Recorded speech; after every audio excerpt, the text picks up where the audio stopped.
எதை எடுத்தாலும் தடையா? கவலை வேண்டாம். இதோ உங்களுக்கு ஒரு ஆதாரம். யோசுவா என்கிறதான் தலைவன் தமது ஜனங்களை நடத்தி செல்லும்போது எரியோ என்கிற பட்டணத்தை பிடிக்க வேண்டும்.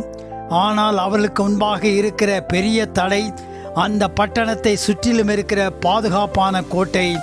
ஆண்டவர் யோசுவாவிடம் சொல்லுகிறார், மொத்தம் 7 நாட்கள். முதல் 6 நாள் தினமும் ஒரு முறை நீங்கள் அனைவரும் அமைதியாக அந்த பட்டணத்தை சுற்றி வாருங்கள். 7ஆம் நாளிலே 7 முறை சுற்றி வரவும்.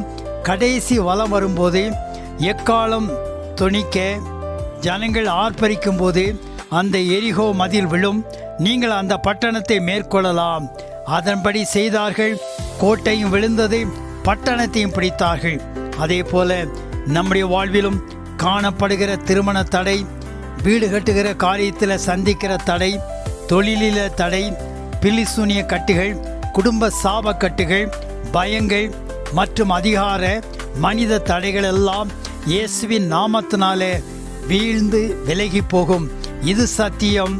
ஆமேன். துதிப்போம், வெற்றி பெறுவோமாக. ஆண்டவரின் அன்பை பரப்ப லைக், ஷேர், சப்ஸ்கிரைப் மற்றும் கமெண்ட் பண்ணுங்க.